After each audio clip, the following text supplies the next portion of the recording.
Wismo Agung yang nanti juga akan menjadi narasumber pada sosialisasi sore ini. Dan yang saya hormati Sekjen Laklin Dr. Fazilat Suprapto MPH, serta yang saya hormati Bapak Ibu peserta webinar sosialisasi pada sore ini yang berbahagia. Dengan mengucapkan basmalah Bismillahirrahmanirrahim, kita buka acara sosialisasi persiapan akreditasi klinik pada sore ini.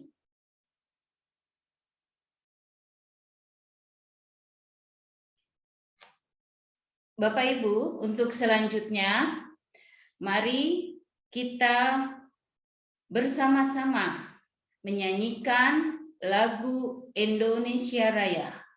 Kepada Bapak Ibu semua dipersilakan mendengarkan dengan tertib dan tenang.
Safety induction. Acara hari ini menggunakan aplikasi Zoom. Kegiatan ini dapat dilakukan di rumah atau di ruangan masing-masing. Para peserta dihimbau memperhatikan jarak pandang terhadap monitor PC, laptop, ataupun smartphone yang digunakan. Para peserta dihimbau memperhatikan ergonomik posisi duduk selama kegiatan. Perhatikan bahaya listrik pada kabel charger, stop kontak, atau saklar di sekitar kita. Jika menggunakan headset atau earphone, diharapkan tidak lebih dari 60 menit dengan volume tidak maksimal. Jika terjadi bencana, segera lakukan langkah pengamanan sesuai standar di area masing-masing.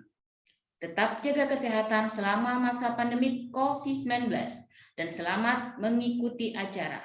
Pastikan Bapak Ibu semua mengikuti kegiatan hingga akhir.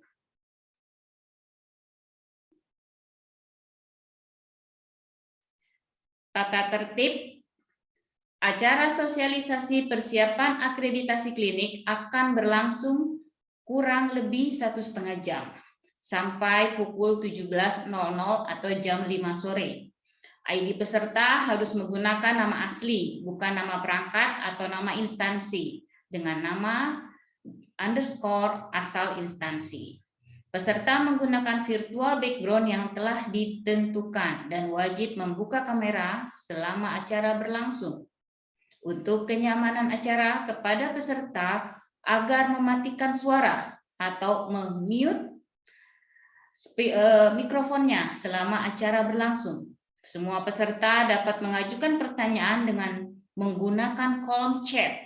Ketik nama, underscore, nama instansi, underscore, pertanyaan. Pada saat acara berlangsung, link daftar hadir akan dibagikan pada kolom chat. Peserta wajib mengisi sesuai dengan daftar hadir yang telah disiapkan.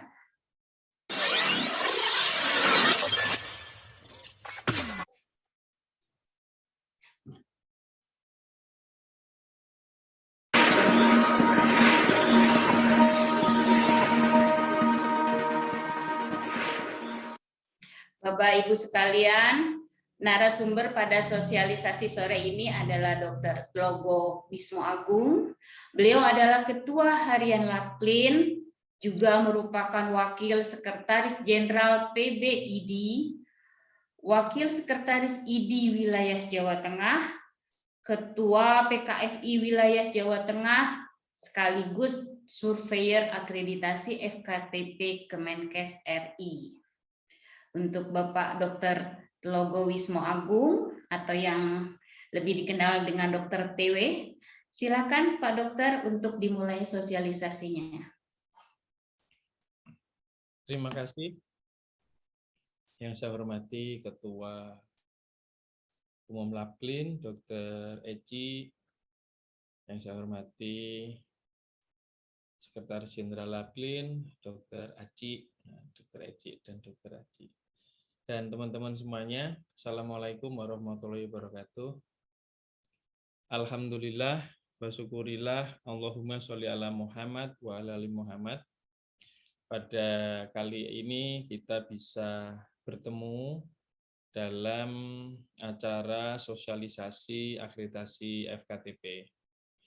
Teman-teman semuanya, dengan terbitnya Peraturan Menteri Kesehatan mengenai akreditasi, maka di tahun 2023 ini FKTP dapat melakukan akreditasi sesuai dengan instrumen yang baru. Salah satunya adalah klinik.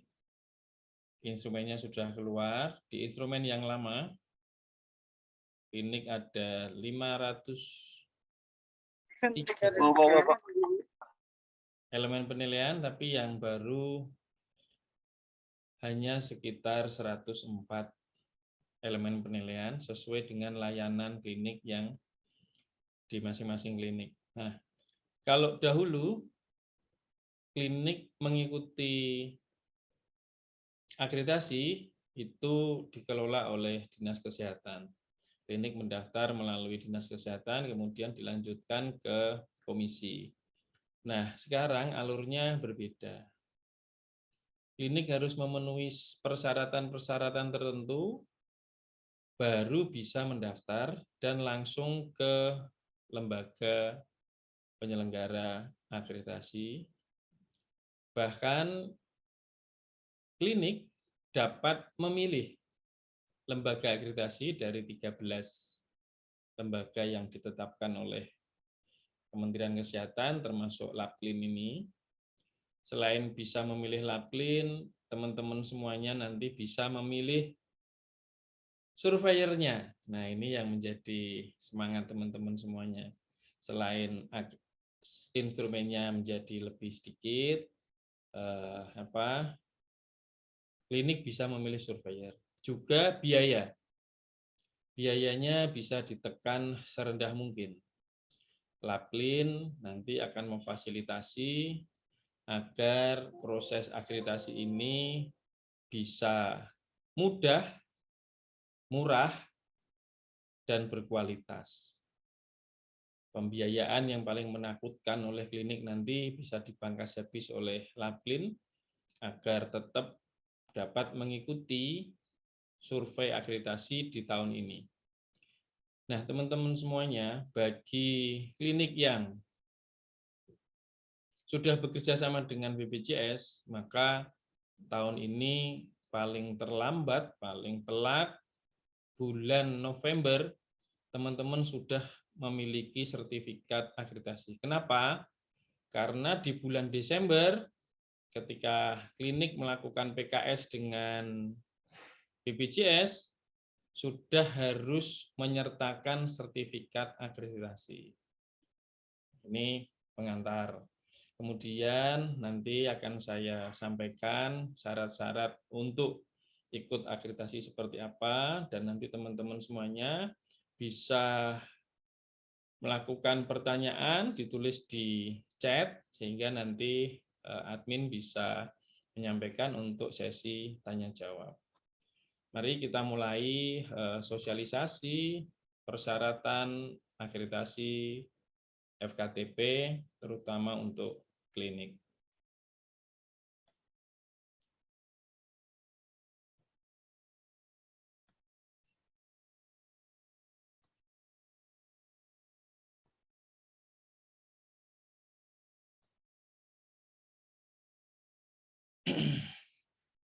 Teman-teman semuanya, Laplin nanti akan menyelenggarakan akreditasi untuk puskesmas, klinik, laboratorium kesehatan, unit transfusi darah, tempat praktek mandiri dokter, dan tempat praktek mandiri dokter gigi. Ada 5 KTP yang nanti akan dikelola oleh Laplin.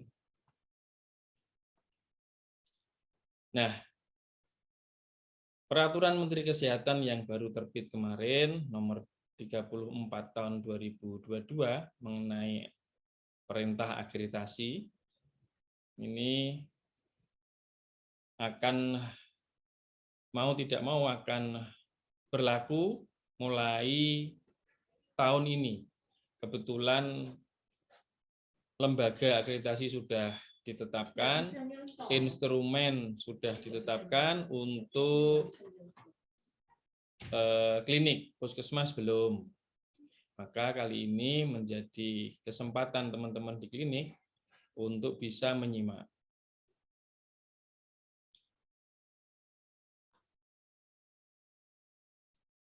Persiapan apa saja yang harus dilakukan oleh klinik sesuai dengan pasal 14? Harus memenuhi persyaratan tertentu. Yang pertama, harus melakukan self-assessment, di mana bagi teman-teman yang belum terpapar tentang akreditasi, maka klinik harus mempunyai penilaian apakah sudah mampu untuk mengikuti proses survei akreditasi atau belum. Jangan sampai belum ada persiapan sudah mendaftar, sehingga proses survei akreditasi menjadi terkendala yang hasilnya tidak kita inginkan. Yang berikutnya, harus membuat program peningkatan mutu. Nah, dalam workshop-workshop tentang akreditasi, program peningkatan mutu ini nanti bisa dibuat agar apa yang disusun sesuai dengan instrumen akreditasi. Kemudian menetapkan dan mengukur indikator mutu. Yang berikutnya, pelaporan insiden keselamatan pasien. Hal ini harus dilakukan oleh teman-teman di klinik karena menjadi syarat wajib sebelum mendaftar di LPA. Nanti akan saya jelaskan apa saja ini secara detail. Yang berikutnya adalah pelaksanaan akreditasi. Pelaksanaan akreditasi nanti klinik hibrid antara luring dan daring. Jadi pada hari pertama pembukaan kita melalui Zoom mengupload dokumen-dokumen yang dibutuhkan akan dinilai oleh surveyor. Hari kedua dan hari ketiga luring ke klinik untuk membuktikan penelusuran bukti-bukti proses monitoring dan evaluasi tentang mutu dan pelayanan di klinik. Pasca akreditasi, bahwa setelah selesai survei akreditasi, maka akan ada macam monitoring. Monitoring dari rekomendasi dari surveyor untuk peningkatan mutu di masing-masing klinik. Nah, rekomendasi tersebut harus ditindaklanjuti. Klinik membuat perencanaan perbaikan strategis, kita menyebutnya secara populer adalah PPS, kemudian dari PPS tersebut sudah dilakukan sejauh mana. Jadi ada 3 hal ini, persiapan akreditasi, pelaksanaan akreditasi, dan pasca akreditasi. Nah, untuk diketahui bersama, nanti proses survei akreditasi ini masing-masing klinik nomor 2, ada 2 surveyor, dilakukan secara hibrid, daring, dan luring. Yang untuk puskesmas saya lewatin ya.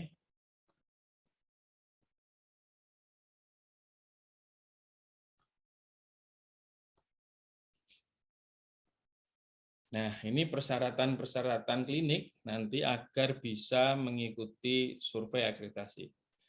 Teman-teman semuanya, perlu saya sampaikan bahwa karena sampai bulan ini belum ditetapkan instrumen akreditasi untuk yang lain, maka klinik mempunyai kelebihan bisa mulai bulan Februari depan untuk proses akreditasi.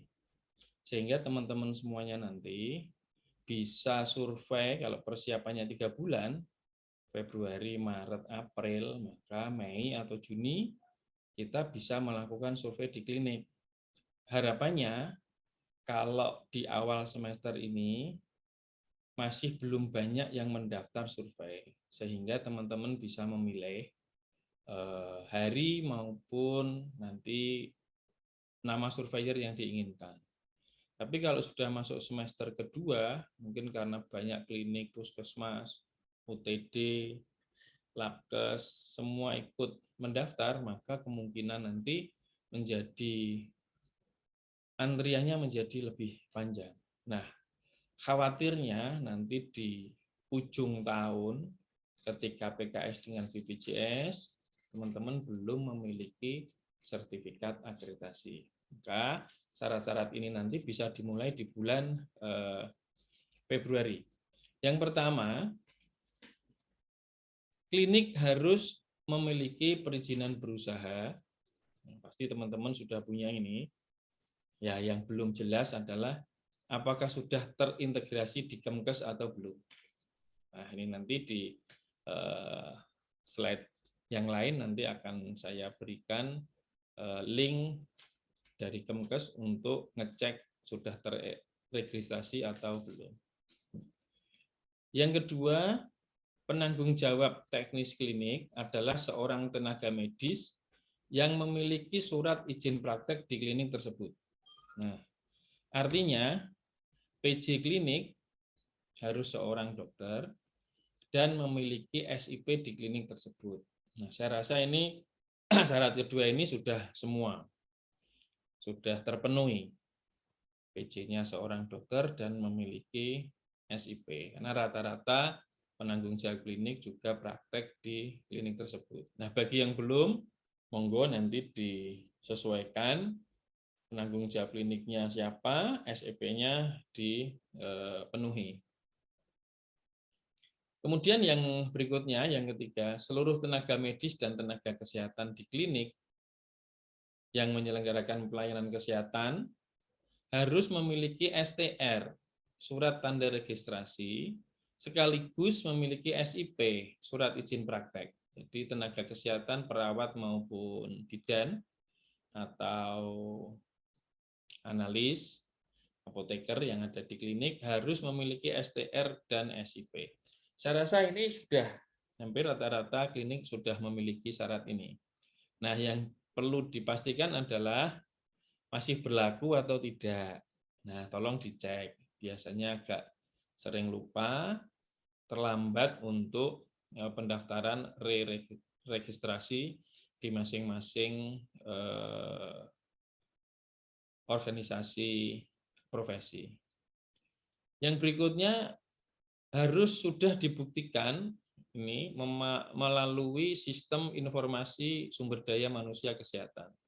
Nah, tolong teman-teman hal-hal yang baru ini nanti bisa segera dipenuhi apakah sudah masuk ke sistem atau belum. Nah, di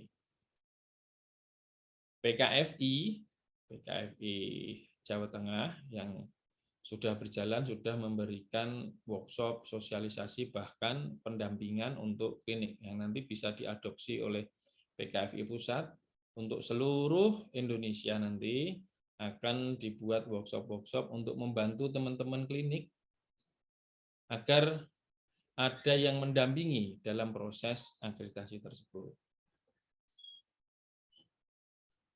Syarat yang keempat, ada bukti pengisian ASPAK, aplikasi sarana prasarana alat kesehatan.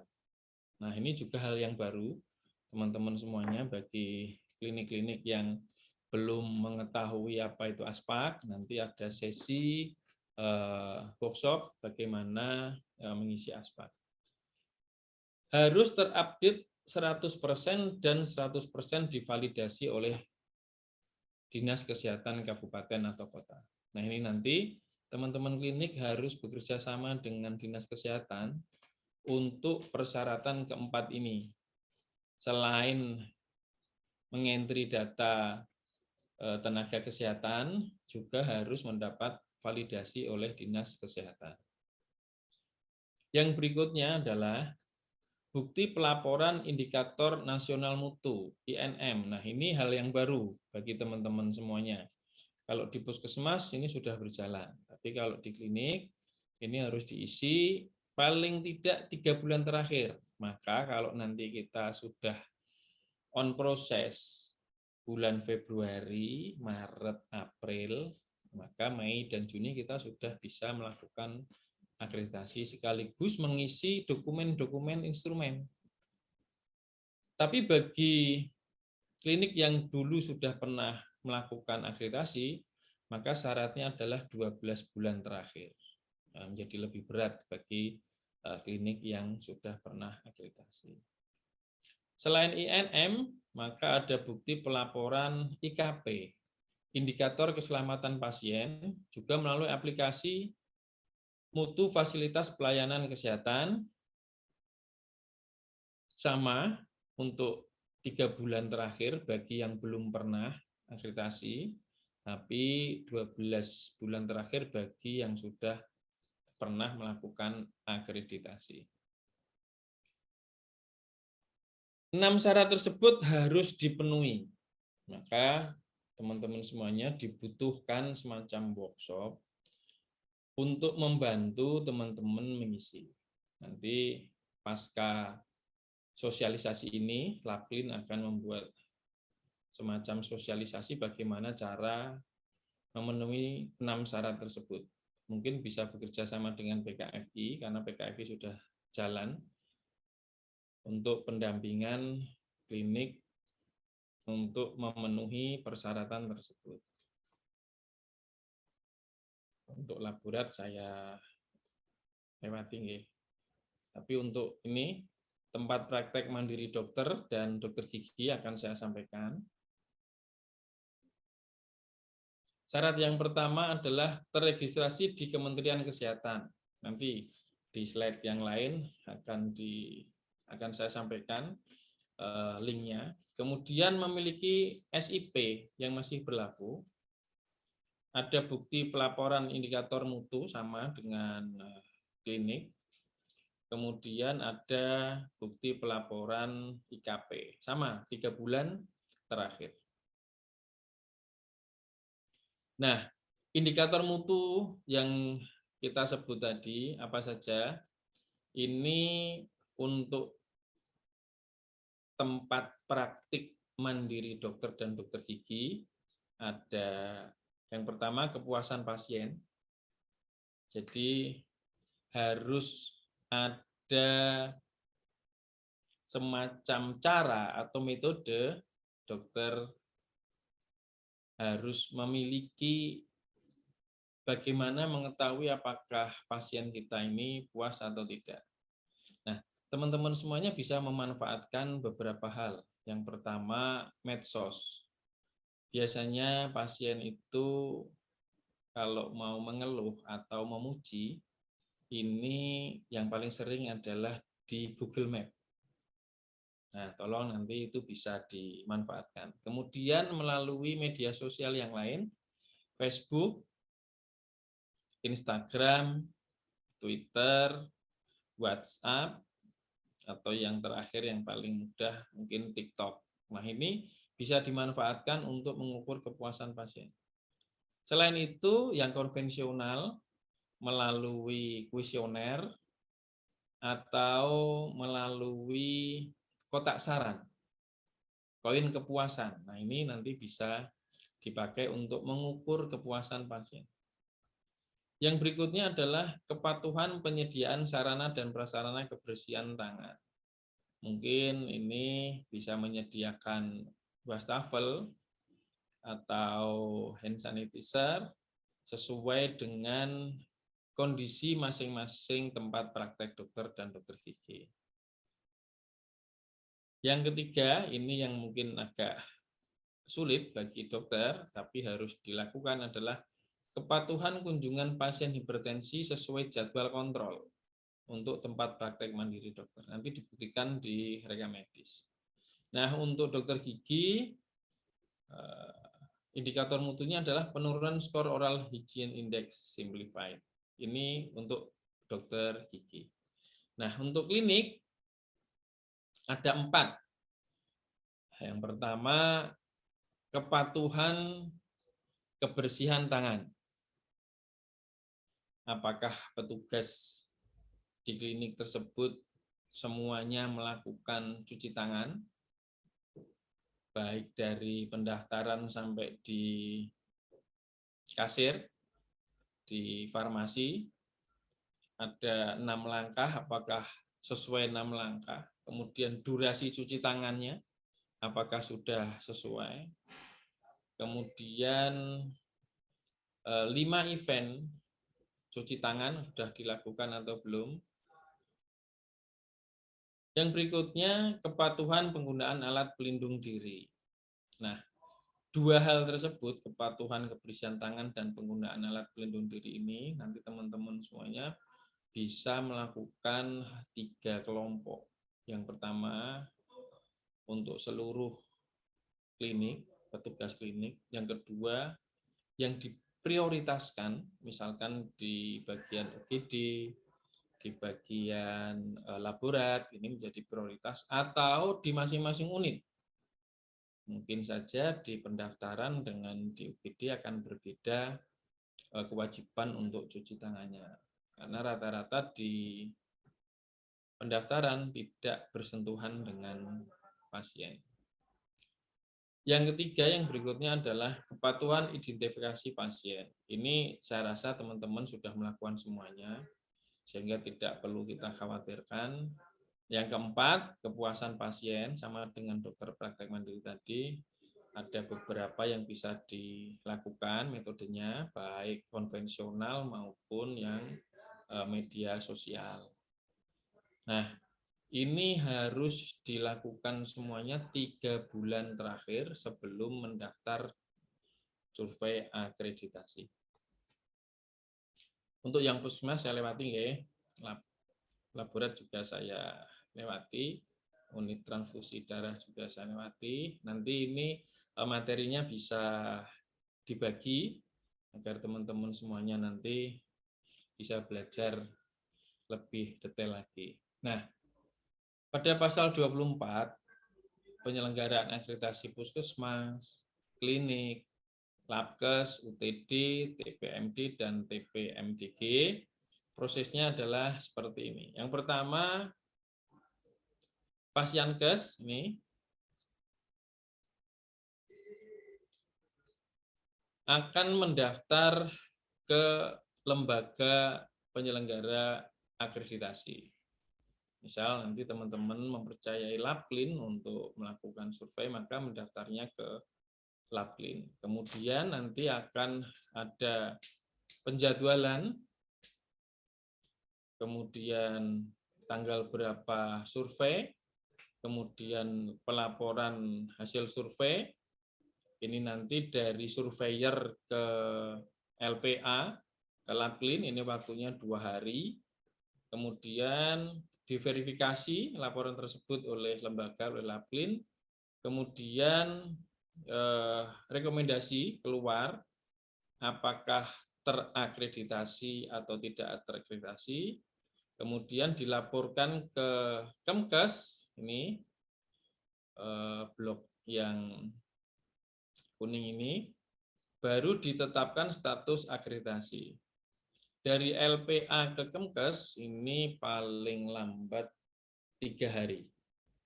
Nah, kemudian penerbitan elektronik sertifikat akreditasi.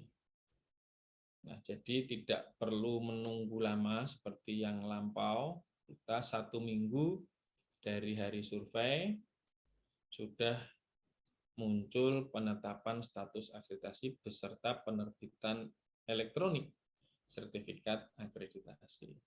Kemudian ada kegiatan lain dalam penyelenggaraan akreditasi akan dibicarakan lebih lanjut.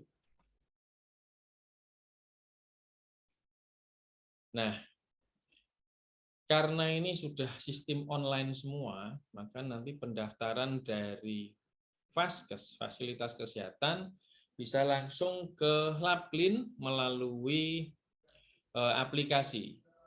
Nah, aplikasi ini nanti akan bridging antara LPA dengan Kemkes.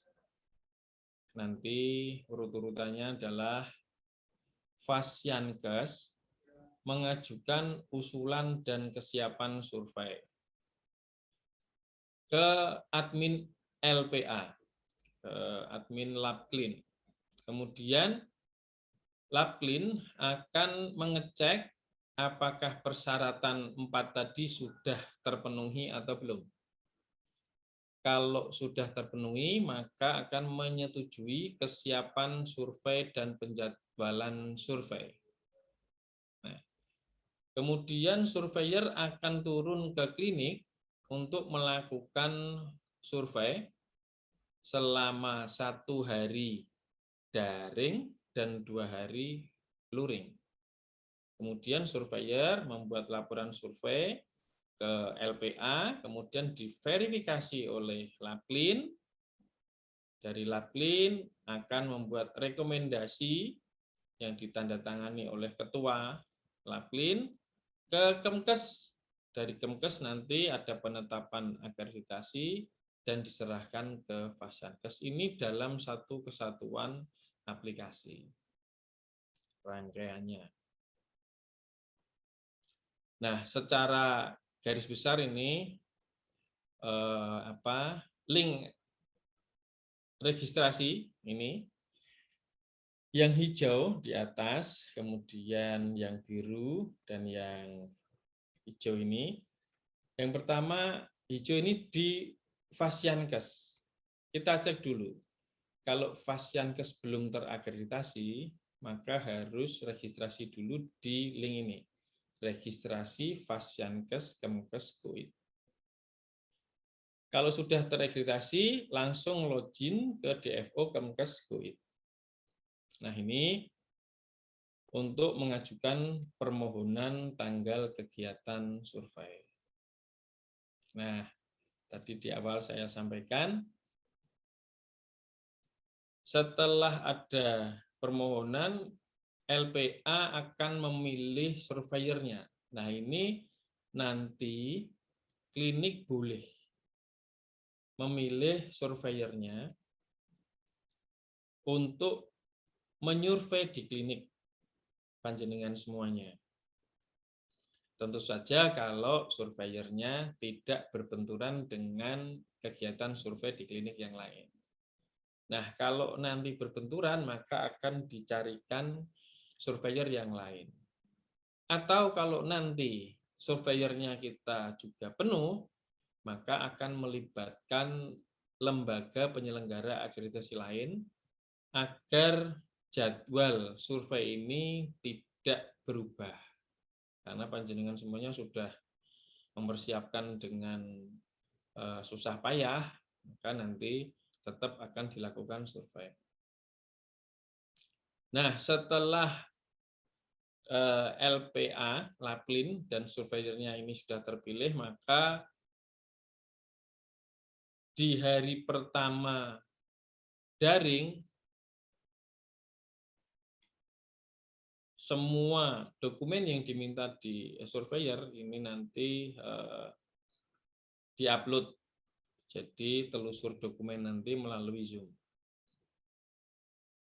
Setelah semuanya, melalui aplikasi. Setelah nanti syarat-syaratnya terpenuhi, 4 syarat tersebut, maka LPA akan memberitahukan bahwa permintaan permohonan survei bisa diterima, kemudian dikirimlah Pak Surveyor, atau karena sesuatu hal bisa ditolak oleh LPA karena kekurangan surveyor atau surveyor sedang melakukan tugas survei di tempat lain. Nah, ini alur di Fasiankes. Setelah disetujui oleh LPA, maka berikutnya adalah Laplin, lembaga penyelenggara akreditasi, akan menunjuk surveyor untuk melakukan asesmen terhadap elemen penilaian Fasiankes. Jadi survei yang 3 hari, yang pertama adalah Zoom, yang 2 hari daring luring di lokasi, ini mencari bukti-bukti instrumen akreditasi sudah terpenuhi atau belum. Kemudian salah satu kegiatannya adalah mengupload foto kegiatan. Setelah dilakukan survei, maka laporan ini akan dikirim dari surveyor ke Laplin, ke lembaga akreditasi penyelenggara akreditasi. Kemudian diverifikasi. Laporan dari surveyor ini akan diverifikasi, kemudian akan diterbitkan rekomendasi apakah penetapan nilai,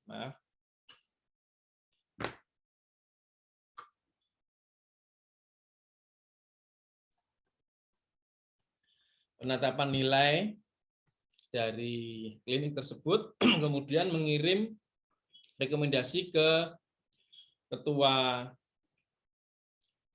Laplin, kemudian Ketua Laplin akan menerbitkan rekomendasi dan dikirim ke Kemkes untuk dilakukan tanda tangan elektronik.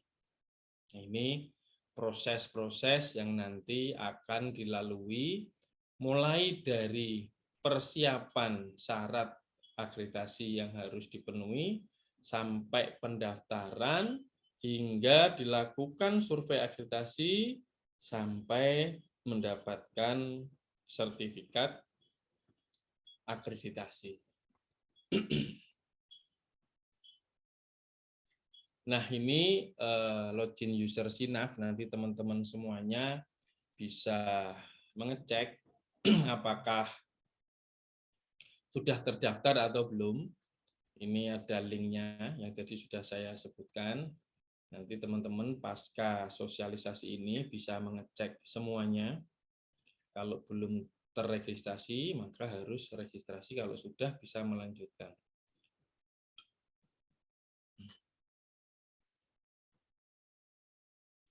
Nah, kejadian-kejadian yang lalu bisa saja survei itu ditunda. Nah, apa saja yang bisa menyebabkan penundaan survei? Yang pertama adalah ada kejadian force majeure, antara lain bencana alam, bencana non-alam, atau peristiwa besar lain yang tidak terduga yang mengganggu operasional survei akreditasi. Yang ketiga, mogok kerja massal yang menyebabkan FKTP Fasiankes harus berhenti pelayanannya. Ini wajib ditunda survei akreditasinya.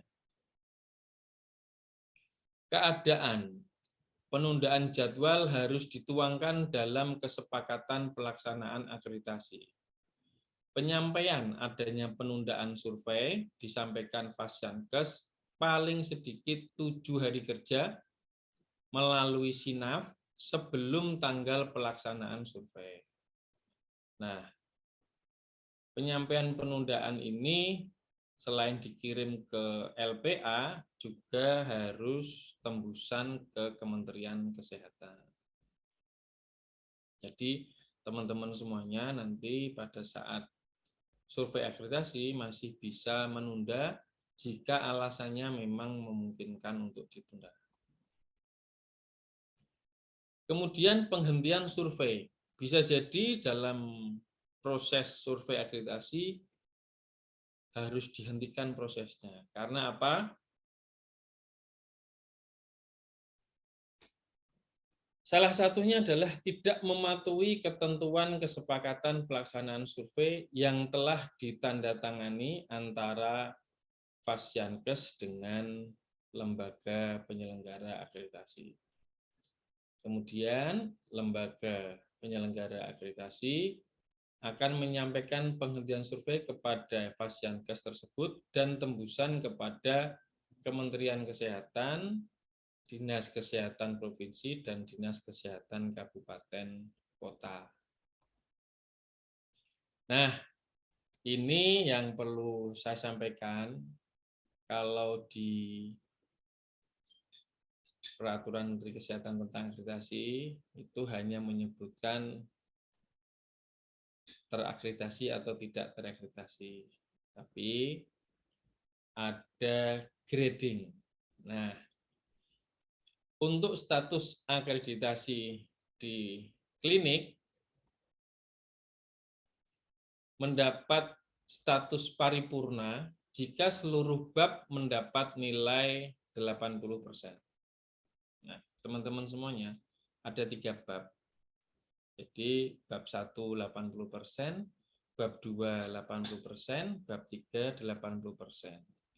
Jadi, artinya teman-teman semuanya tidak perlu khawatir, untuk mencapai paripurna, kita punya margin error, kesalahan, itu 19%. Jadi kalau dokumen kita itu kok salahnya 19%, kita masih punya peluang untuk mendapatkan hasil akreditasi paripurna. Artinya ini menjadi semangat kita semua agar tidak terlalu khawatir tentang penilaian. Kemudian mendapat status utama jika bab TKK mendapat nilai nominal 80%, bab 2 PMKP mendapat nilai nominal 60%, bab 3 PKP mendapat nilai minimal 80%. Ini nanti nilai akreditasinya adalah berstatus utama. Kemudian mendapat status madya jika bab 1 TKK mendapat nilai minimal 75%, bab 2 PMKP mendapat nilai minimal 40%, bab 3 PKP mendapat nilai minimal 75%. Nah, kalau kurang dari tersebut, maka tidak terakreditasi. Nah, bagaimana kalau tidak akreditasi? Ya, ada kesempatan remedi. Jadi, teman-teman semuanya nanti akan diberi kesempatan 6 bulan untuk memperbaiki, kemudian kita survei ulang.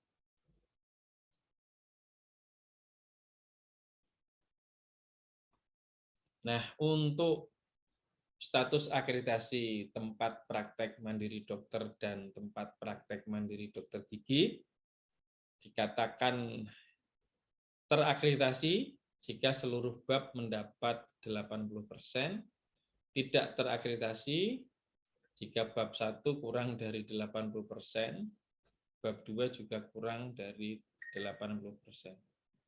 Untuk status akreditasi dokter praktek mandiri ini sangat simpel, dilakukan juga tidak luring, hanya daring, portofolio untuk mengupload pemenuhan instrumen akreditasi, tapi belum ditetapkan untuk tempat praktek mandiri dokter instrumennya. Nah, setelah dilakukan akreditasi, survei akreditasi, maka tahap berikutnya adalah pembinaan dan pengawasan kegiatan akreditasi.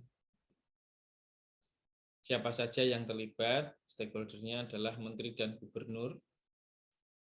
Ini bertugas sebagai supervisi, pemberian konsultasi dan bimbingan teknis, fasilitas pendidikan dan pelatihan, pemantauan, dan atau evaluasi.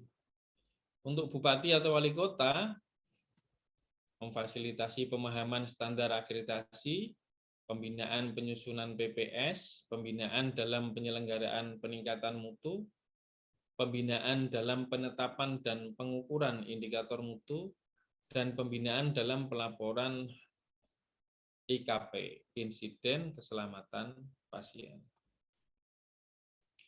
Pembinaan dan pengawasan Kemkes pada pelaksanaan survei adalah Dirjen dapat melakukan penyesuaian atau pencabutan, penetapan status akreditasi, atau rekomendasi pelaksanaan kembali survei akreditasi kepada LPA apabila ditemukan, yang pertama, ketidaksesuaian status akreditasi berdasarkan standar akreditasi pada saat validasi.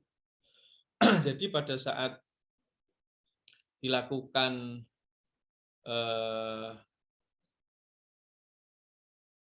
verifikasi antara LPA kemudian Kemkes melakukan sampling ternyata tidak ada kesesuaian, maka bisa dilakukan pencabutan penetapan. Yang berikutnya adalah adanya pelayanan kesehatan yang tidak sesuai dengan indikator nasional mutu. Yang syaratnya tadi ada 4, ternyata di lapangan faktanya tidak dilakukan, sehingga ada ketidaksesuaian, maka ini juga dicabut penetapan akreditasinya. Yang berikutnya, ditemukan tindakan yang membahayakan keselamatan pasien. Mungkin dalam pelayanan di klinik ada temuan di mana ada tindakan atau hal atau fasilitas yang membahayakan keselamatan pasien. Kemudian, LAPLIN, lembaga penyelenggara akreditasi ini, mendapat tugas pembinaan dan pengawasan adalah memonitoring dan mengevaluasi persyaratan lembaga akreditasi, memonitoring dan mengevaluasi kinerja LPA yang meliputi pencapaian indikator kinerja LPA, ini tugas LAPLIN nanti, dan pencapaian target indikator mutu LPA dan menjaga kredibilitas LPA dalam melaksanakan akreditasi. Jadi LPA pun akan dimonitor dan dievaluasi. Teman-teman semuanya, itu yang bisa saya sampaikan untuk sosialisasi tentang akreditasi. Teman-teman bisa berinteraksi untuk sesi tanya jawab. Demikian, terima kasih. Assalamualaikum warahmatullahi wabarakatuh. Waalaikumsalam warahmatullahi wabarakatuh. Terima kasih Dr. TW atas sosialisasinya. Bapak Ibu, untuk yang mau bertanya silakan dituliskan di chat. Ini sudah ada beberapa pertanyaan, Dok. Nah, kalau kita lihat tadi ada yang bertanya mengenai sebentar. Bagaimana memastikan bahwa klinik sudah terregistrasi dan melakukan SIS-DMK dan ASPAK? Bagaimana mengeceknya, Dr. TW? Kemudian self assessment itu bagaimana prosesnya? Bagaimana, Dok? Silakan dijawab dulu mungkin. Oke, saya share nggih.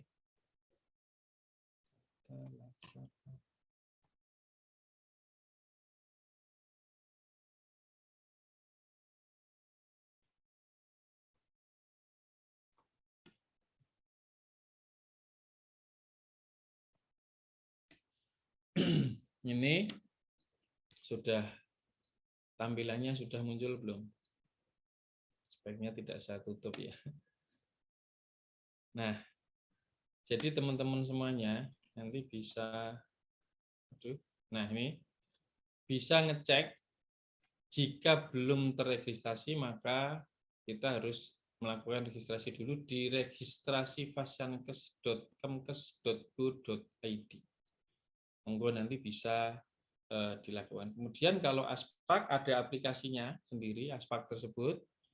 Jadi itu sudah dilakukan kalau teman-teman yang sudah di puskesmas, teman-teman yang bekerja di puskesmas, maka Aspak ini sudah berjalan rutin.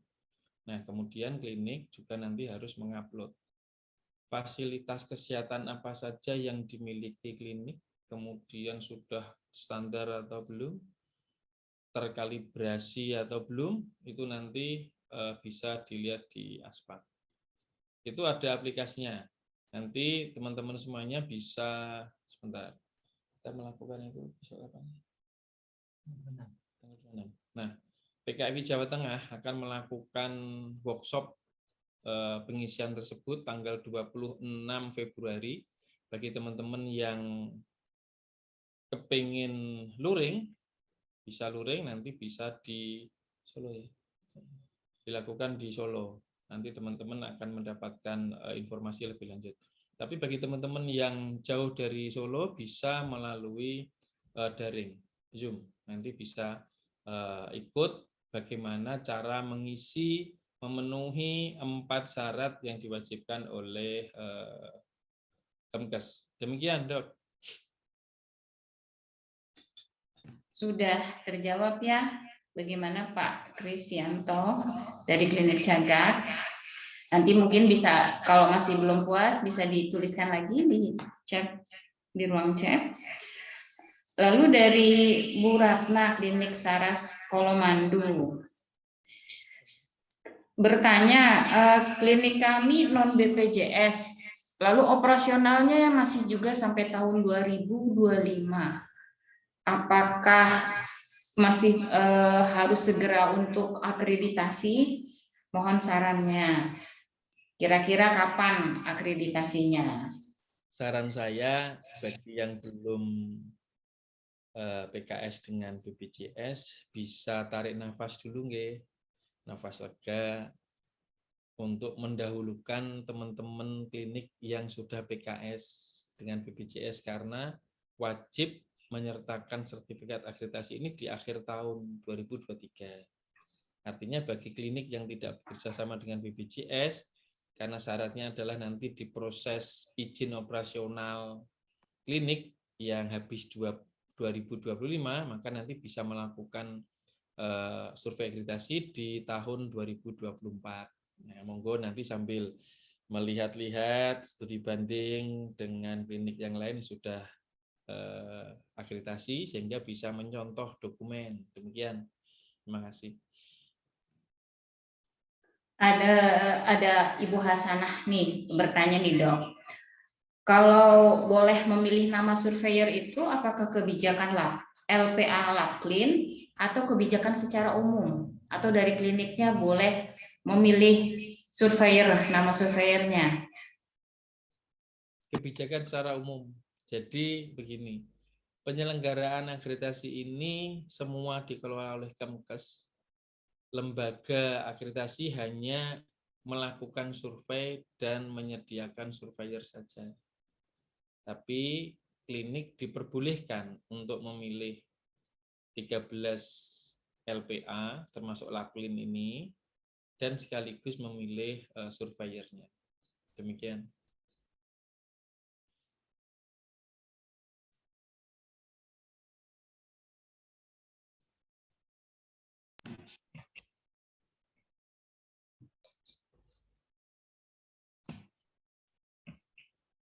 Nanti ada yang bertanya mengenai materi Dok, apakah nanti akan di-share mengenai materinya Dok? Mbak Tian nanti tolong yang saya sampaikan ini nanti di-share gitu.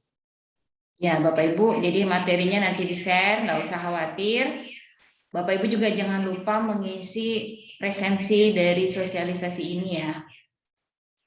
Lalu ada yang bertanya, untuk klinik yang akan reakreditasi, apakah juga memakai 3 bab ya dok ya? Mohon penjelasan.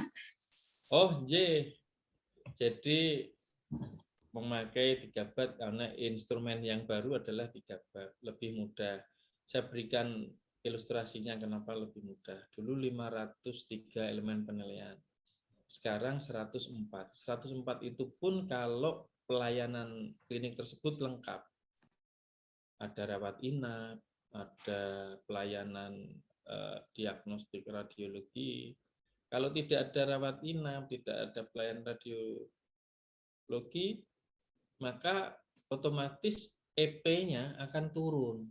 Nah, ini bagi klinik Pratama dengan pelayanan yang minimal sangat diuntungkan, sehingga bebannya tidak sama dengan yang klinik rawat inap yang besar.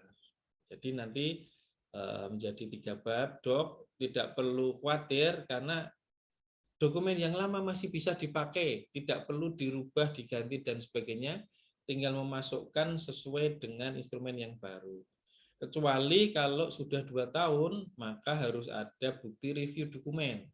Walaupun misalkan SOP-nya itu masih berlaku, tinggal dikasih keterangan di bawah review dokumen adalah bahwa SOP masih berlaku, kemudian diparaf, ditandatangani tanggal berapa dilakukan review dokumen. Karena persyaratannya adalah setiap minimal 2 tahun sekali dilakukan review dokumen, jika klinik akreditasinya itu tahun 19, artinya 19, 20, 21 sudah harus ada review dokumen. 21, 22, 23 harus ada review dokumen. Jadi ada 2 kali review dokumen. Itu salah satu contoh untuk tetap memanfaatkan dokumen yang lama. Tapi kalau petugasnya berganti, misalkan penanggung jawab kliniknya ganti, maka SK-nya juga harus diganti. Demikian, matur nuwun.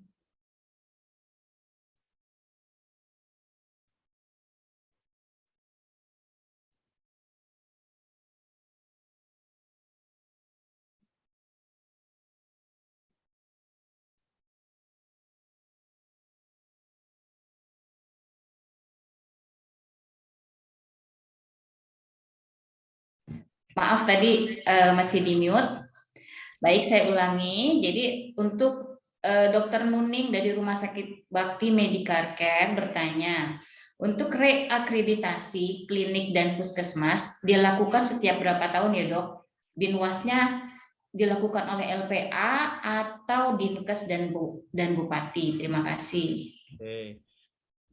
Dulu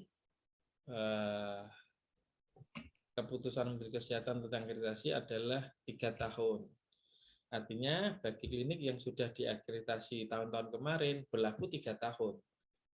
Tapi kalau nanti sudah habis 3 tahun ini, misalkan 19, 20, 21, artinya ini tahun 23 harus ikut reakreditasi. Nah, setelah mendapatkan sertifikat terakreditasi tahun 2023 ini akan berlaku 5 tahun. Jadi nanti melakukan reakreditasi di tahun 2028. Kemudian pertanyaan berikutnya apa tadi, Dok? Binwasnya dilakukan oleh LPA atau yang melakukan LPA. Kalau dulu masih komisi akreditasi, nggih. Dulu komisi akreditasi FKTP, sekarang sudah dimisioner. Yang melakukan tugas berikutnya nanti adalah LPA, Lembaga Penyelenggara Akreditasi. Ada 13, salah satunya adalah LAKLIN ini.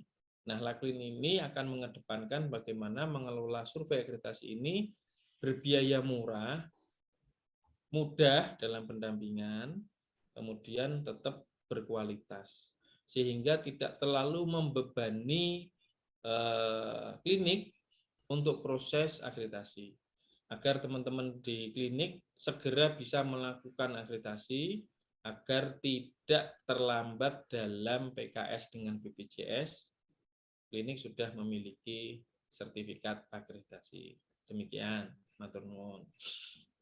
Mungkin ini juga hampir sama seperti pertanyaan Dr. Kristianto. Apa kelebihan LAKLIN dan apakah ada pendampingan sebelum survei? Baik. Kelebihan Laplin saya sampaikan bahwa mudah, murah, dan berkualitas. Ini filosofi kami. Karena Laplin didirikan, salah satu pendirinya adalah PKFI. PKFI ini salah satu asosiasi klinik yang memiliki banyak anggota. Kemudian di awal, karena belum ada juknis mengenai LPA, di awal kita mendaftar LPA dulu, lembaga penyelenggara akreditasi FKTP tidak diperbolehkan menjadi pendamping. Sehingga Laplin bekerjasama dengan PKFI untuk melakukan pendampingan.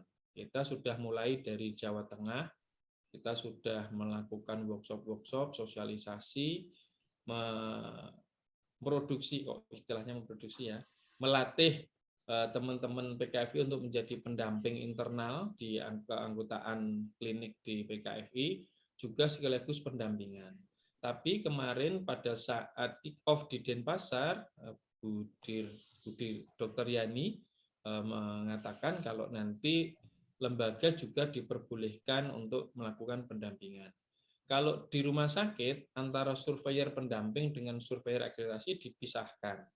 Tidak diperbolehkan satu surveyor merangkap sebagai surveyor akreditasi maupun sebagai pendamping. Nah, dari beberapa hal karena juknisnya belum muncul, maka Laplin bekerja sama dengan PKFI. Monggo nanti teman-teman semuanya bisa menghubungi kepengurusan PKFI di masing-masing cabang di kabupaten untuk dapat melakukan pendampingan. Nanti akan kita dampingi dengan senang hati. Terima kasih. Ya, terima kasih Dr. TW. Ada yang bertanya mengenai kalau tertusuk jarum bagaimana pelaporannya, Dok? Ini mungkin mengenai insiden keselamatan pasien, Dok. Saya rasa sebenarnya tidak harus saya jawab di momen yang sekarang ya, di event sekarang itu adalah sosialisasi tentang pemenuhan syarat akreditasi. Kalau masuk ke teknis ya akan saya jawab. Jadi kalau pelaporannya di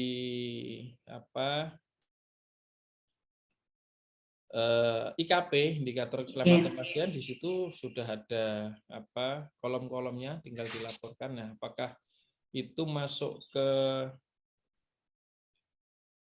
kejadian keselamatan pasien atau bukan? Karena kalau ketusuk jarum itu ada beberapa, yang ketusuk petugasnya atau ketusuk pasiennya, tertusuk pada saat pelayanan atau tertusuk di bukan pelayanan, akan berbeda. Misalkan di ruang tunggu, tiba-tiba ada jarum, atau tertusuk paku dari kursi tunggu, akan berbeda dengan tertusuk jarum pada saat pelayanan. Mungkin pas mengambil darah, tertusuk ke bagian organ tubuh yang lain, atau pas melakukan injeksi intramuskular, ada tertusuk bagian yang lain.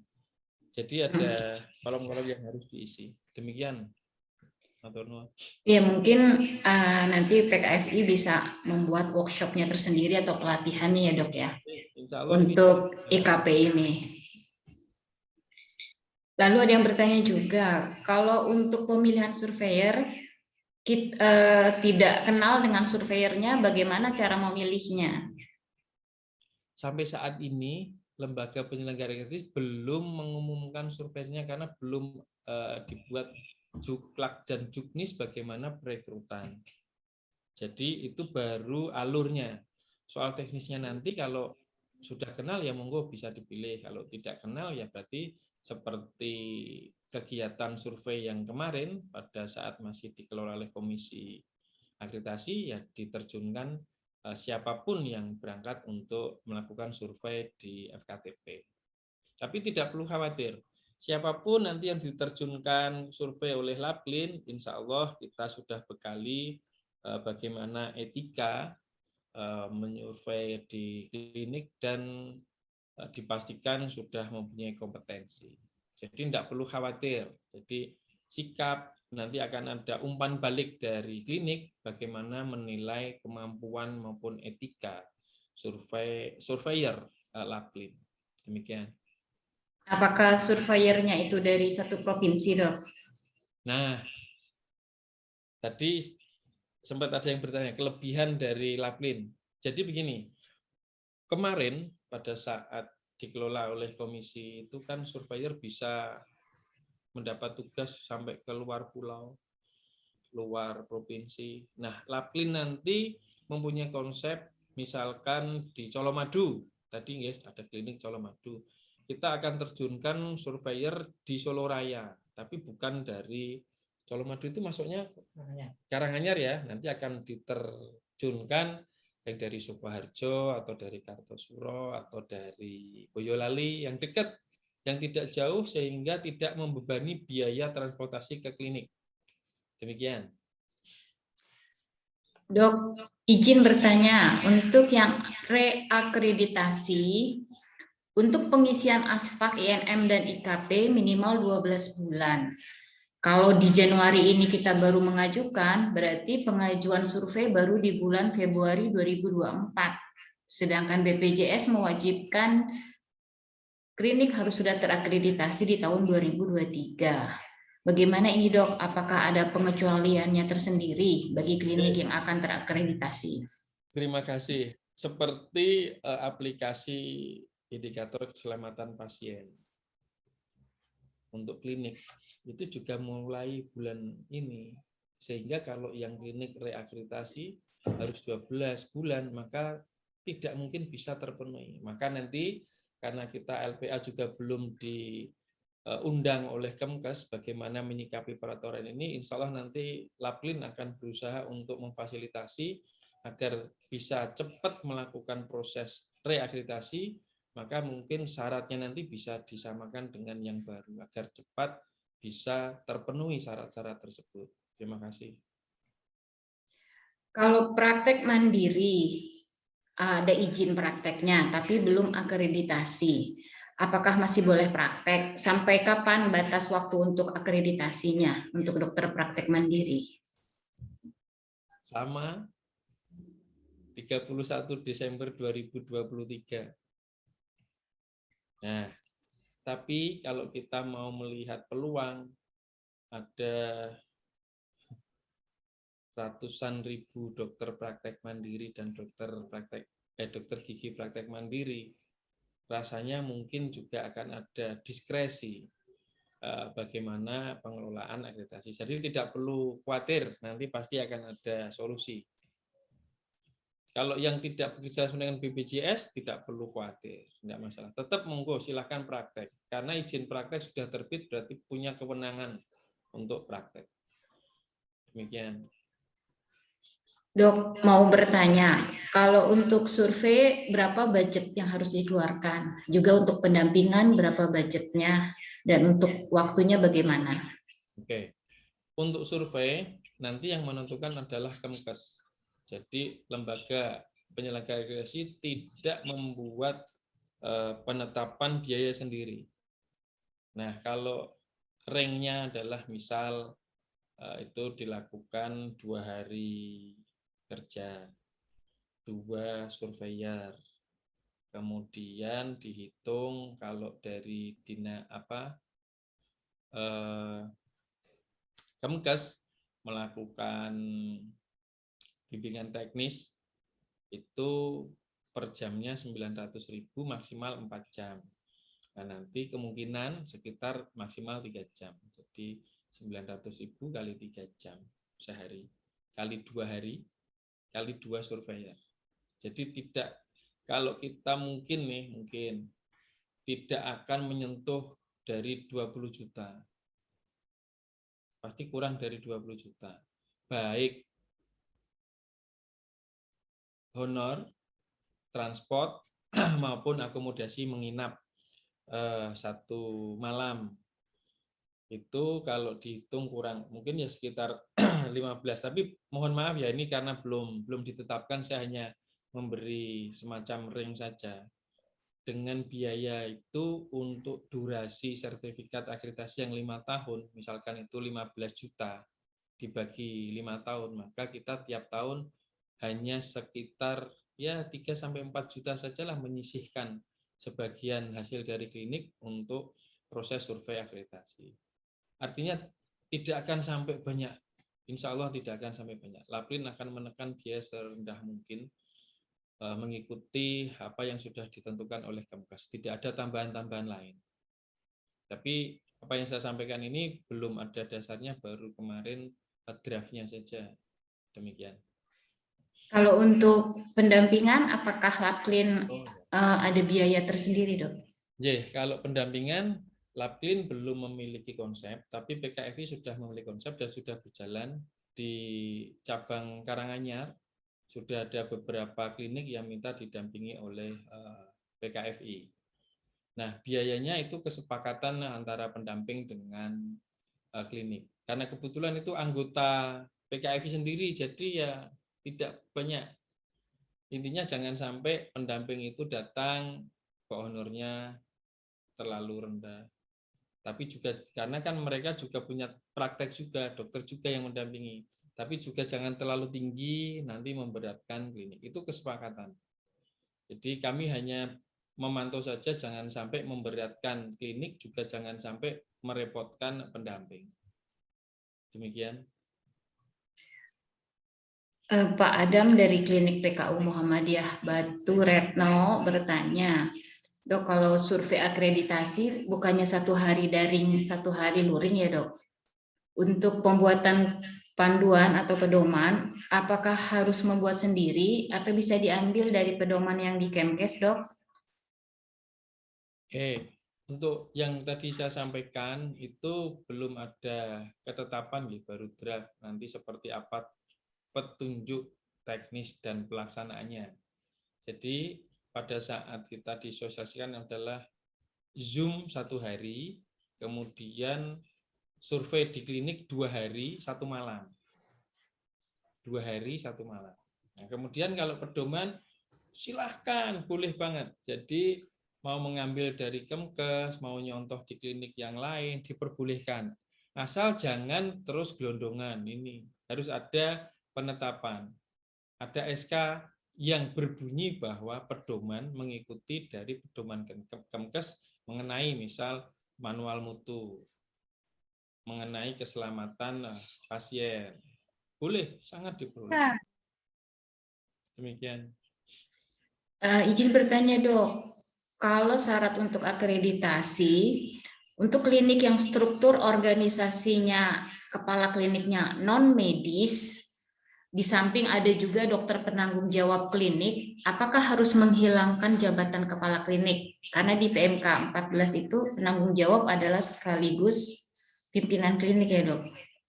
Itu menjadi kewenangan owner klinik, mau dipisah atau dijadikan satu.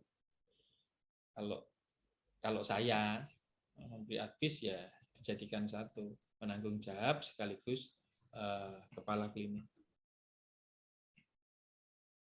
Demikian. Baik.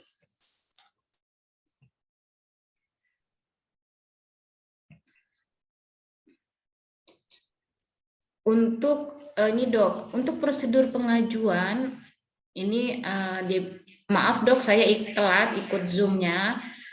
Untuk prosedur pengajuan akreditasi bagaimana dan berapa surveyor yang akan datang ke klinik? Tadi sudah ya. Pengajuannya melalui aplikasi kepada lembaga akreditasi, ke Laplin, kemudian surveyornya 2 orang.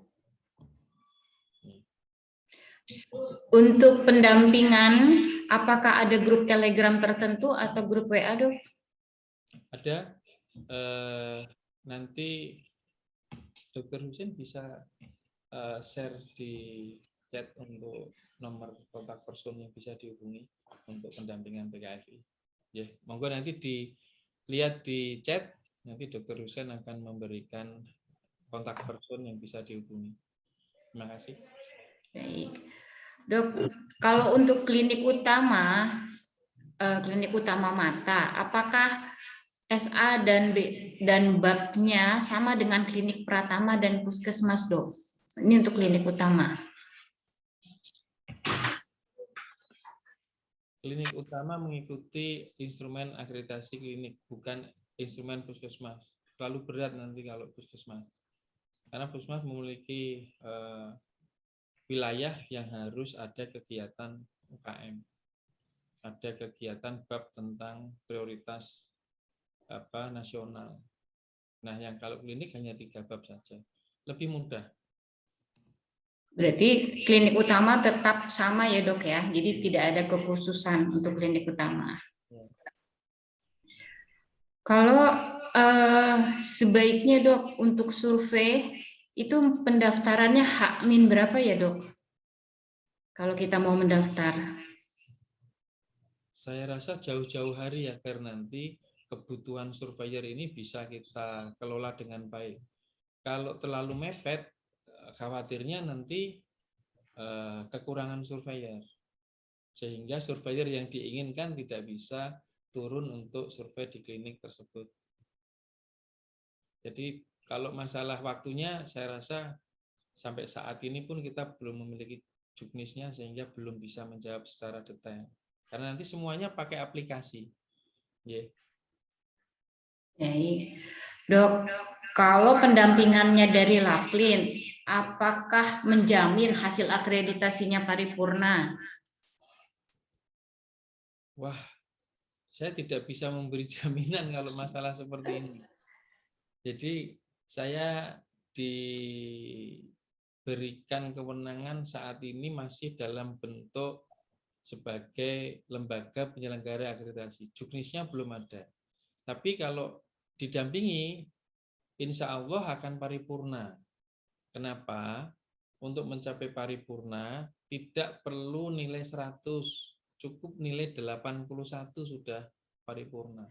Nah, itu nanti di saat pendampingan akan diajari bagaimana untuk memenuhi instrumen itu agar tetap benar secara fakta, juga nilainya 10. Karena nanti elemen penilaian itu nilainya adalah 0, 5, 10. Setiap EP nilainya 0, 5, 10. 0, 5, 10. Nah, tip dan triknya adalah jangan sampai ada elemen penilaian yang kosong, yang tidak diisi dokumennya. Apa kalaupun salah pun nilainya tetap 5. Nah, sehingga kalau pertanyaannya apakah ada jaminan, tidak boleh.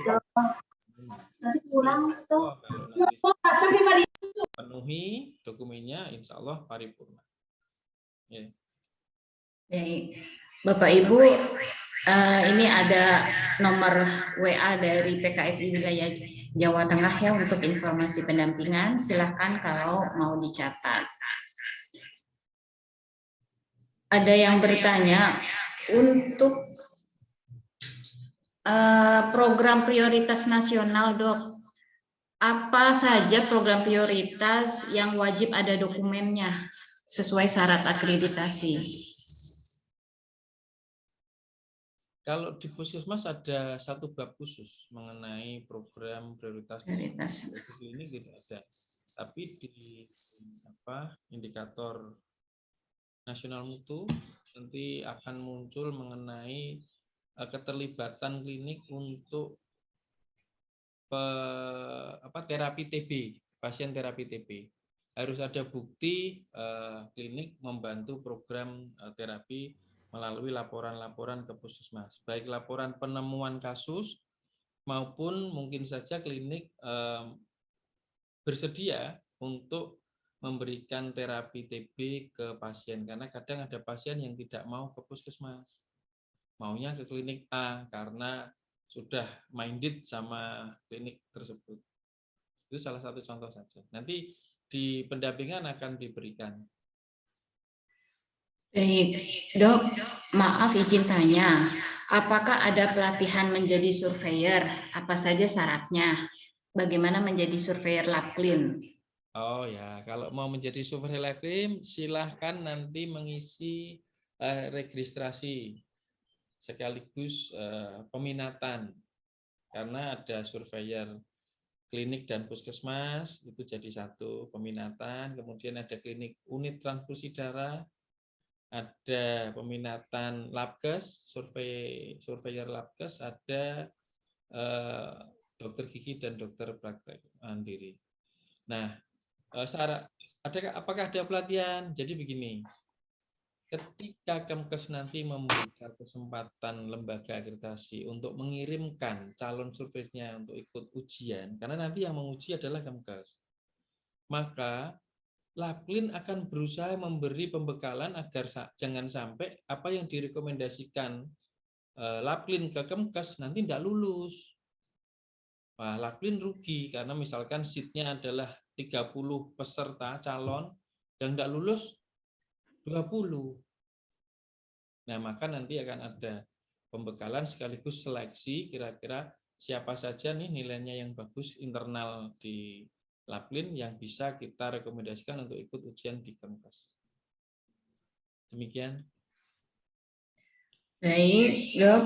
Ada yang bertanya, apakah IPAL wajib bagi klinik Pratama? Karena di dalam EP-nya muncul. Karena di EP-nya muncul wajib. Kalau misalnya belum ada yang membuat IPAL atau misalnya lahannya terbatas, bagaimana ya, Dok? Ya, itu nanti di pendampingan akan diberikan solusi. PKFI membuat beberapa hal bagaimana menyikapi tentang kebutuhan-kebutuhan yang harus ada, tapi keterbatasan mungkin bukan cuma keterbatasan lahan, keterbatasan biaya pasti juga ada. Tidak semua klinik mampu membeli IPAL. Jadi nanti monggo di sesi berikutnya bisa ikut workshop agar bisa mendapatkan informasi tersebut.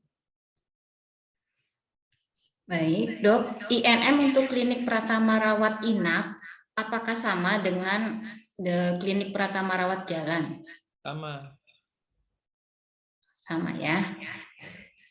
Baik, Bapak Ibu, kita kurang 2 menit lagi dari pukul 17. Kalau yang masih ingin bertanya, silahkan di chat. Masih ada waktu 2 menit. Dan jangan lupa mengisi presensi dari sosialisasi persiapan akreditasi klinik ini. Untuk materi nanti akan di-share ya Bapak Ibu.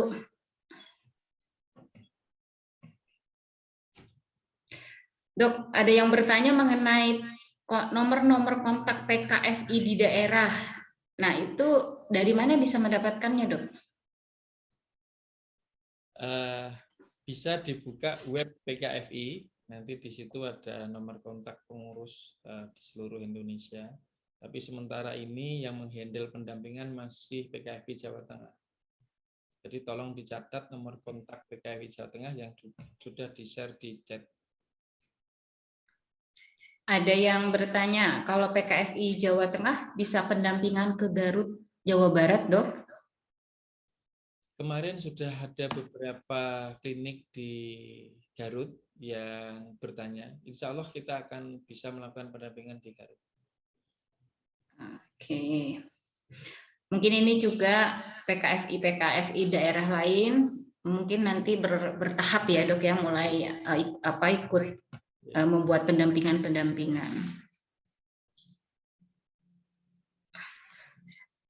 Baik, ini sudah pukul 17. Dokter Logowismo, apakah akan menyampaikan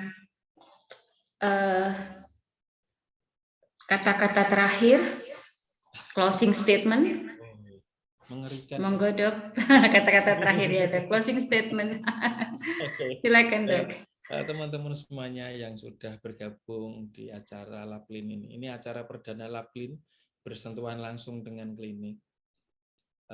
Saya berharap nanti teman-teman semuanya bisa menghubungi kontak person di Laplin untuk bisa mendapatkan akses kerjasama untuk melakukan survei, sehingga nanti kita bisa mengetahui klinik mana saja yang membutuhkan pendampingan. Kita segera bergerak agar segera cepat untuk melakukan survei dan mendapatkan sertifikat. Kalau sudah mendapatkan sertifikat, ayem rasanya itu ayem. Sudah tidak khawatir lagi hubungan kerjasama dengan BPJS.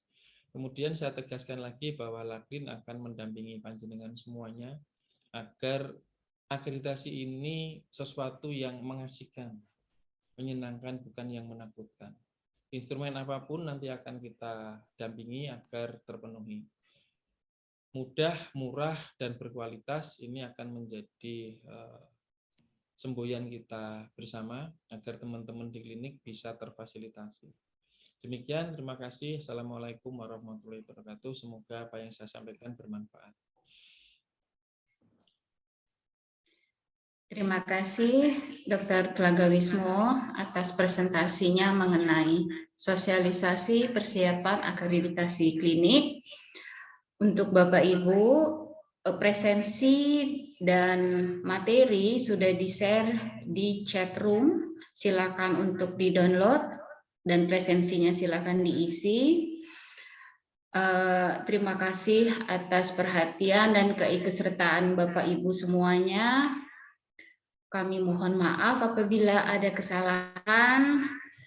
Dan jangan lupa untuk selalu mengikuti berita-berita dari Laklin dan PKFI, karena ini adalah awal dari pendampingan dan seminar-seminar yang dibuat oleh Laklin dan PKFI. Mungkin untuk berikutnya kita akan membahas bagaimana persiapan selain di klinik, tentunya di tempat-tempat lain seperti lab dan tempat donor darah.